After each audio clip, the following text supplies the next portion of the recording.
Dear students, our next topic for discussion is antiviral drugs. In this discussion, we will see few important drugs which are effective in the management of common viral infections. Here, we are not discussing about antiretroviral drugs, that will be dealt separately. As you know, viruses are obligate intracellular parasites.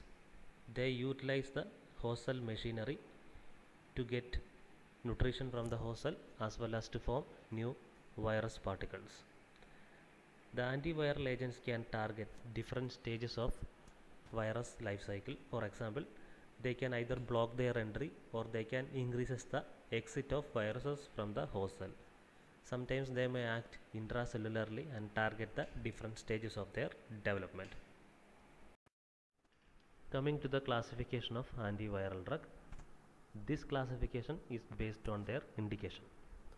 The first group is anti-herpes virus drugs, which includes acyclovir, valacyclovir, famciclovir, ganciclovir, valganciclovir, foscarnet, trifluridine, cidofovir and edoxuridine. The second group is anti-influenza virus drugs, which includes amantadine, rimantadine, oseltamivir, zanamivir and peramivir. Next is the drugs for hepatitis.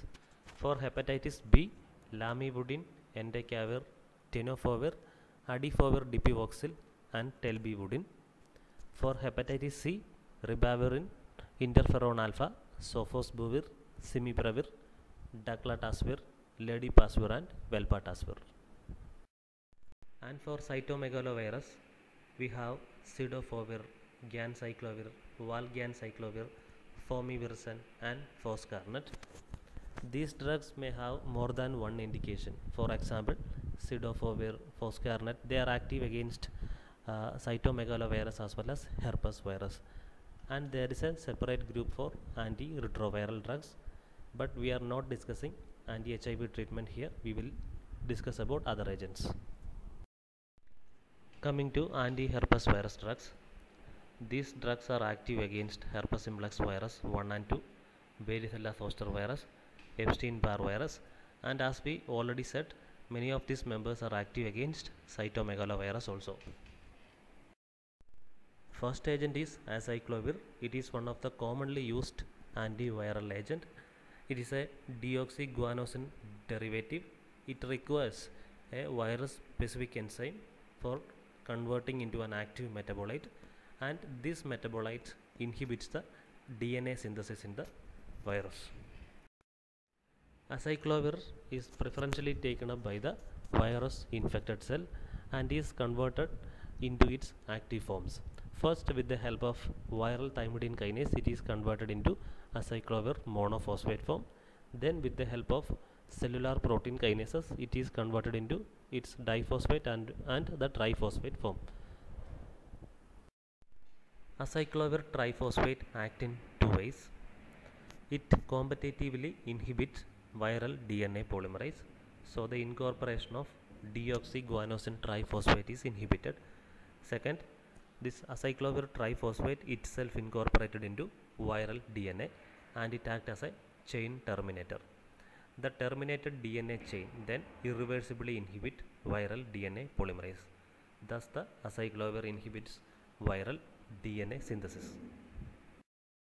Coming to the pharmacokinetics, around 20% of its oral dose is absorbed. This drug has a wide distribution in the body, especially in aqueous humor, CSF, and it reaches its concentrations in breast milk, amniotic fluid and placenta. Its half-life is between 2 to 3 hours in adults, and it's prolonged in case of renal failure because it is primarily excreted through the urine.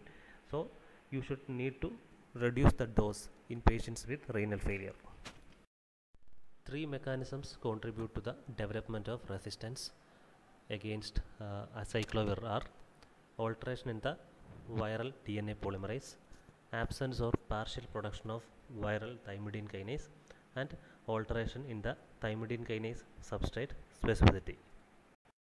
So the indications of acyclovir are herpes simplex infections, which includes genital, mucocutaneous herpes simplex encephalitis as well as keratitis, and chickenpox and herpes zoster.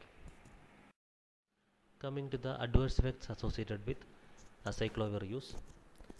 On topical use, there will be stinging and burning sensation.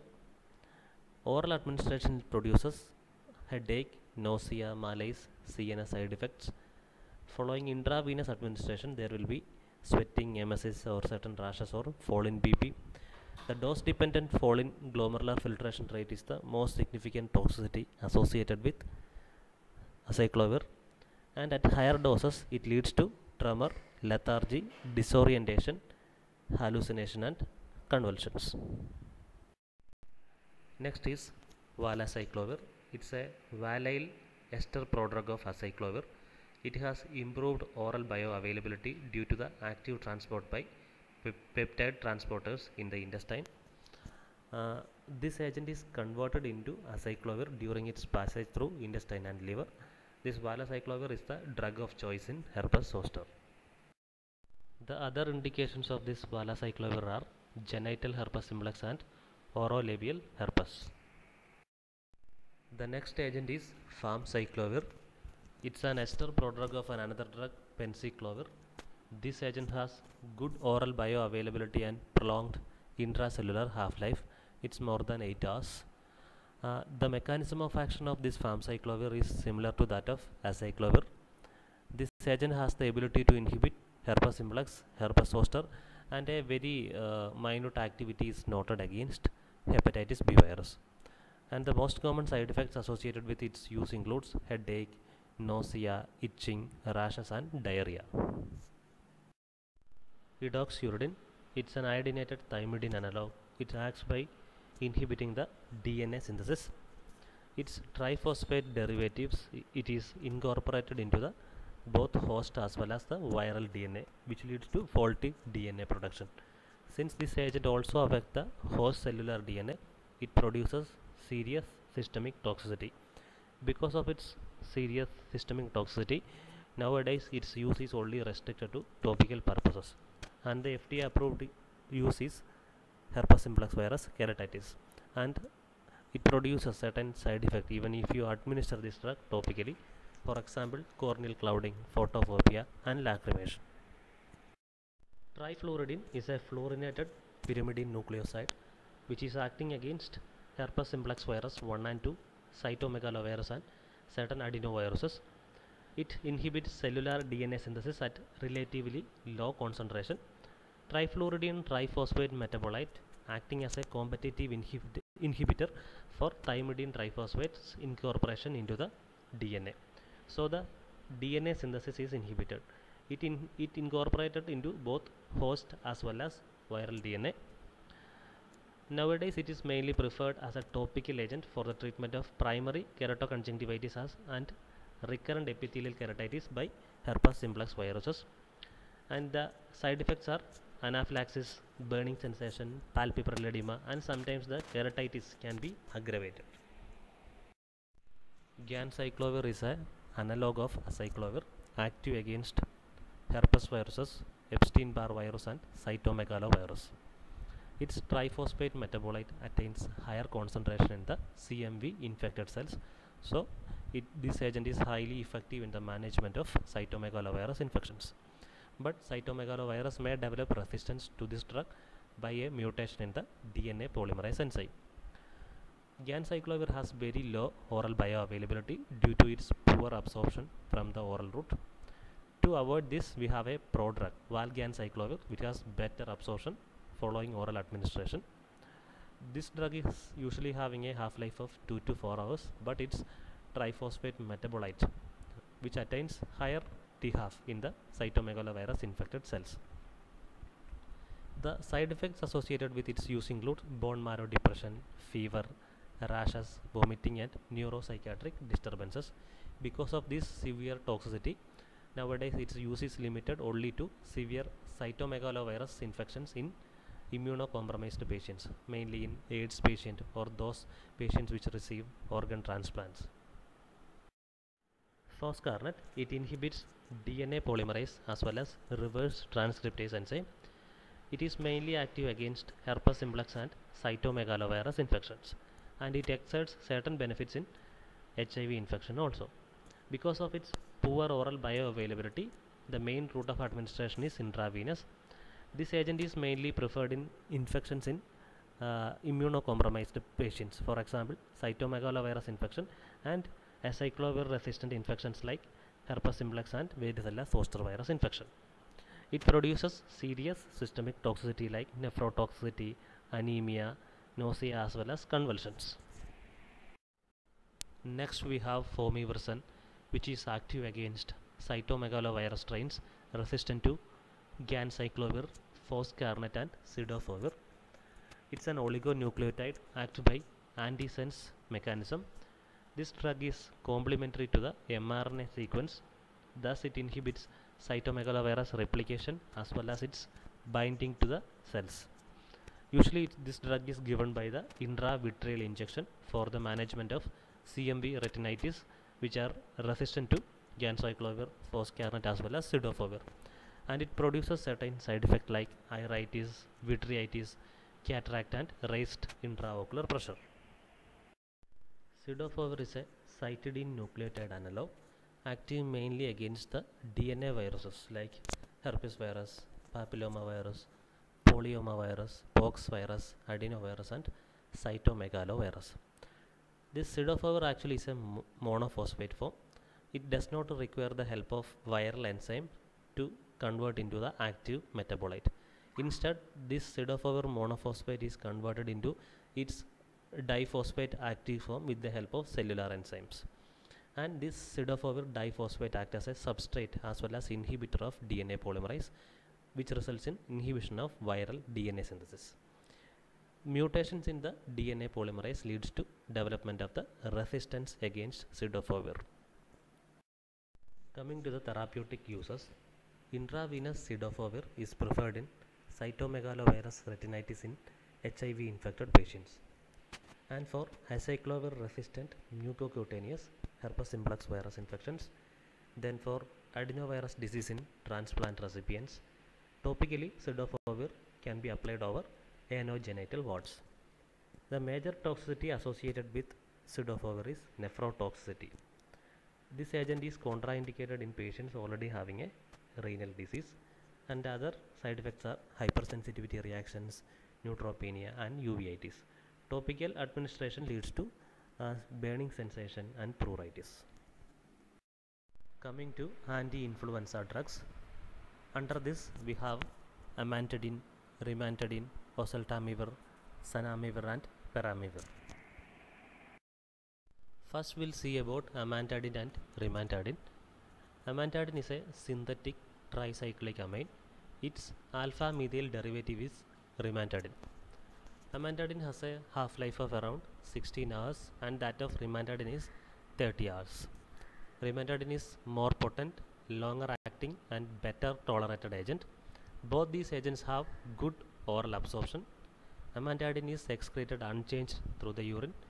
Around 25% of the rimantadine is also excreted unchanged, and the remaining portion has hepatic metabolism and renal excretion. They act by inhibiting the M2 protein on the viral cell membrane. This M2 protein acts as an ion channel for the H+ ion to enter into the endosomes. By inhibiting these M2 proteins, this amantadine and rimantadine, they inhibit acid-mediated dissociation of ribonucleoprotein complex, which is an essential step in the replication of viruses. Later, they inhibit the viral assembly by altering the conformation of hemagglutinin.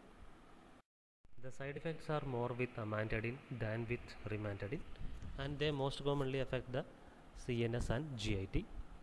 The common side effects are nervousness, lightheadedness, insomnia, difficulty in concentrating, dizziness, nightmares, anorexia, and nausea.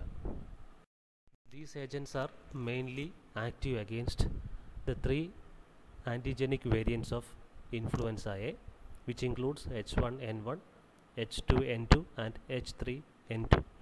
Later, an additional use of amantadine was found out. This amantadine provides some benefits in early cases of Parkinsonism.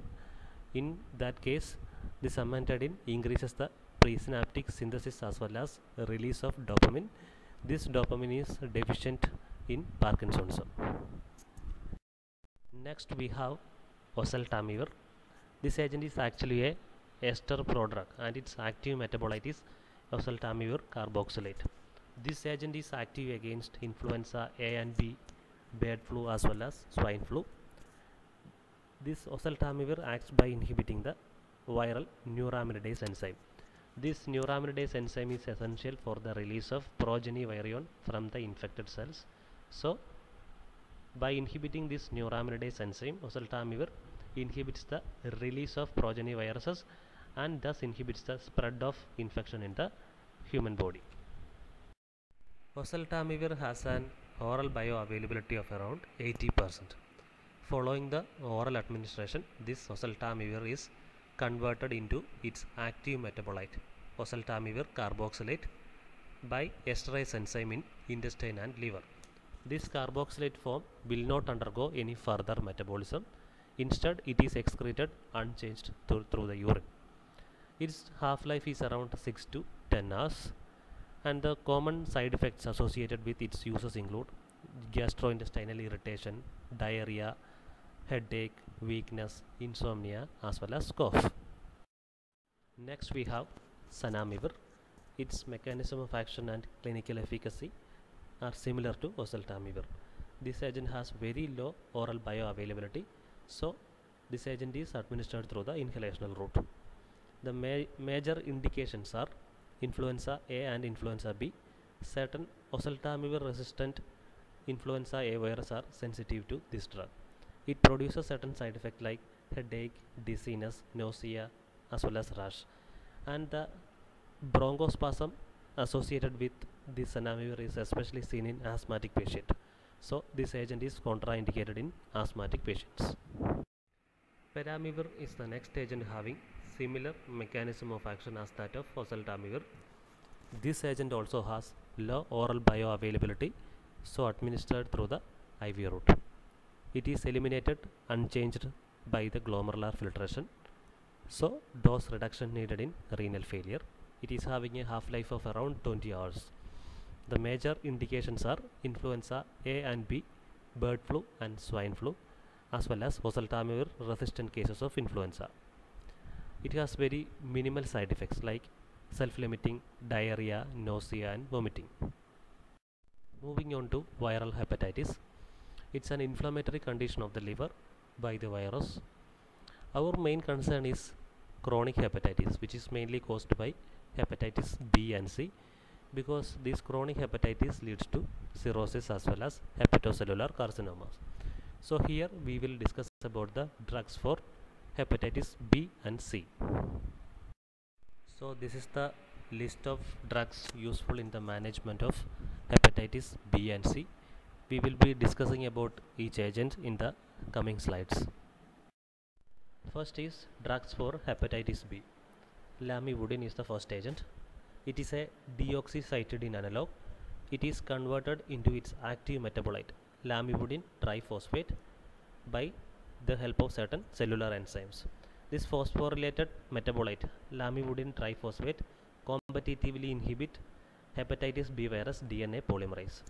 It also has the ability to inhibit HIV reverse transcriptase.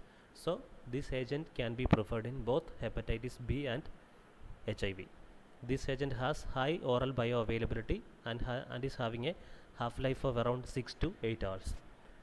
Lamivudine is excreted unchanged through the urine, so this agent can be preferred in those with hepatic disease also. Generally, it is a well-tolerated drug with good safety profile. Only mild side effects like anorexia, nausea, fatigueness or headache, but very rarely it produces certain side effects like pancreatitis or neuropathy. And this agent, as I already said, it's preferred in HIV as well as in hepatitis B. Next we have entecavir. Entecavir is a guanosine nucleoside analog. It requires intracellular phosphorylation to be converted into its active form. Entecavir triphosphate is the active form which inhibits DNA polymerase enzyme. This drug has interaction with food. Food decreases its bioavailability, so it's better to administer this entecavir in empty stomach. It has extensive distribution in the tissue and it is primarily excreted unchanged through the urine. Usually this agent produces mild side effects like nausea, fatigue, dizziness or headache. But if you use this drug in a decompensated liver failure case, it may precipitate lactic acidosis. Coming to adifovir dipivoxil. Adifovir is an analog of adenosine monophosphate having an oral bioavailability of around 60%. This adifovir is primarily excreted through the kidneys with a half-life of around 7 hours, but its intracellular half-life is long, which is around 18 hours. And the common adverse effects associated with adifovir are sore throat, headache, weakness, abdominal pain and flu-like syndrome. At high doses or those with mild renal impairment, it produces severe nephrotoxicity. Adifovir is active against both DNA and RNA viruses. The esterases present in liver and intestine convert this adifovir dipivoxil into adifovir, and adifovir is phosphorylated with the help of certain cellular enzymes to adifovir diphosphate. These adifovir diphosphates inhibit viral DNA polymerase as well as HIV reverse transcriptase enzyme. So this adifovir is useful in hepatitis B virus infection, mainly in chronic hepatitis B virus infection, those having lamivudine resistant strains or those with associated HIV infection. Next is tenofovir. Tenofovir as such has low oral bioavailability, so it is used as an ester product, tenofovir disoproxil. By hydrolysis, tenofovir is released from its prodrug form, and this tenofovir is converted into tenofovir diphosphate by phosphorylation. This tenofovir diphosphate inhibits hepatitis B virus DNA polymerase as well as HIV reverse transcriptase. Tenofovir disoproxil is adequately absorbed following oral administration. It is having a half-life of around 16 hours and is excreted unchanged through the urine. It usually produces mild side effects like flatulence, abdominal discomfort or loose stools. This tenofovir does not have any significant drug interactions. Telbivudin is a thymidine analog. This drug is orally absorbed and food does not have any interaction with this telbivudin, excreted unchanged through the urine. Telbivudin is converted into the active form telbivudin triphosphate by the cellular phosphorylation. This telbivudin triphosphate competitively inhibits DNA polymerase enzyme. It also incorporated into the DNA, so which leads to chain termination. The major use for this telbivudin is chronic hepatitis B virus infection, and the common adverse effects associated with this telbivudin are cough, diarrhea, headache, dizziness as well as myalgia. Moving on to drugs for hepatitis C. The first one is ribavirin. It's a purine nucleoside analog. This ribavirin is a broad spectrum antiviral agent having activity against hepatitis C, influenza A and B, respiratory syncytial virus, certain paramyxovirus as well as herpes viruses. This ribavirin undergoes intracellular phosphorylation into its monophosphate, diphosphate as well as triphosphate forms. The monophosphate derivatives inhibits the synthesis of GTP, and the GTP related process in the cell is inhibited, and the triphosphate derivative inhibits the viral RNA synthesis. The routes of administration for ribavirin are oral, inhalational and IV. Its oral bioavailability is around 50%. Ribavirin has hepatic metabolism and renal excretion. The major toxic effect associated with ribavirin's use is dose-dependent hemolytic anemia, and other adverse effects are bone marrow suppression, GIT as well as CNS symptoms. Following inhalational administration, there may be transient wheezing. This drug is a teratogenic agent, so contraindicated in pregnancy. Coming to interferons. Interferons are potent cytokines having antiviral, immunomodulatory and anti-proliferative activities. These are proteinaceous compounds secreted by the host cells in response to certain inducers. These inducers could be viral infections or certain mediators. The examples for such mediators are interleukin 1, 2 as well as tumor necrosis factor. We have three types of interferons having antiviral activities, which includes interferon alpha, beta and gamma. Among these, interferon alpha and beta are produced by almost all cells, and interferon gamma is by T lymphocytes and natural killer cells. Coming to their mechanism of action, the receptors for interferons are JAK-STAT tyrosine protein kinase receptors. When interferon binds to these receptors, there will be activation of JAK-STAT signal transduction pathway. JAK-STAT activated, and there will be phosphorylation of cellular proteins. These phosphorylated proteins translocated into the nucleus, and they binds to interferon specific response elements on the genes. So there will be production of interferon induced proteins. These proteins exhibits antiviral effects. These interferon induced proteins affect the viral replication at various levels. These levels could be either viral penetration into the host cell, or synthesis of the mRNA, or the assembly of virus particles, or their release. Inhibition of the protein synthesis is the major mechanism by the interferons induced proteins.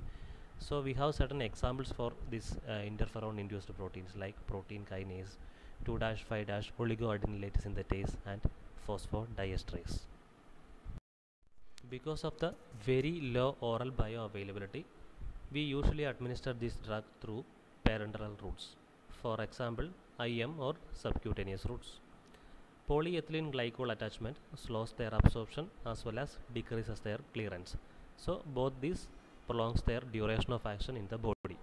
So the commercially available preparations are usually complexed with polyethylene glycol. Less size compounds are excreted through the renal routes. We have two commercially available preparations, interferon alpha 2A and alpha 2B. These are prepared by recombinant technologies. Alpha 2A has a half-life of 80 to 90 hours and alpha 2B has 30 to 54 hours. The major side effects associated with interferon are influenza-like syndrome, bone marrow toxicity, neurotoxicity, CVS effects and thyroid problems. The thyroid problems could be either hypo or hyperthyroidism. The CVS side effects are hypotension or transient arrhythmias. Then numbness, neuropathy, altered behavior or mental depression are the neurotoxic features. The bone marrow problems are neutropenia or thrombocytopenia. The influenza-like syndrome includes fever, malaise, body pain, loss of taste, etc. The polyethylene glycosylated forms are better tolerated. You should monitor hepatic enzymes as well as thyroid hormones during the treatment with interferons. Coming to the uses, they are most preferentially useful for chronic hepatitis B as well as hepatitis C infections, then refractory condyloma acuminata, AIDS related Kaposi sarcoma, genital herpes simplex virus infection, mainly in immunocompromised patients. Now we will discuss about few drugs which act by inhibiting certain non-structural proteins in the viruses. These non-structural proteins are essential in the replication of virus. The first drug is sofosbuvir. It's a uridine analog. Its triphosphate metabolite inhibits NS5B. NS5B is a part of hepatitis C virus RNA polymerase. So this sofosbuvir act by inhibiting this NS5B. It also incorporated into the viral RNA and act as a chain terminator. This sofosbuvir has a oral bioavailability of around 80%, and it is increased if it taken with fatty meal. It is metabolized in the liver and excreted through the urine. Usually these drugs are not using alone, but used in a combination with another newer agents or with ribavirin or interferons. The common adverse effects associated are joint pain, anemia as well as abdominal pain. The second drug is simipravir. It inhibits NS3 protease, so it blocks the cleavage of hepatitis C virus polyprotein complex. So no functional RNAs are formed. This drug is also orally active and is metabolized by cytochrome P3A4. So chances of drug interaction with cytochrome P3A4 inducers or inhibitors is possible. And its adverse effects are rashes and photosensitivity. Coming to NS5A inhibitors, the first agent is daclatasvir. By inhibiting this NS5A, this daclatasvir blocks the hepatitis C virus RNA replication. It is an orally active agent and is metabolized by cytochrome P3A4. So drug interactions are possible. The adverse effects are alopecia, abdominal pain and anemia. The second agent is ledipasvir. We usually use this drug in a combination with sofosbuvir, and its absorption is depending upon the gastric acid. If you use this drug along with gastric acid suppressing agents, for example pantoprazole like proton pump inhibitors or H2 blockers like ranitidine, the absorption of this ledipasvir will be impaired.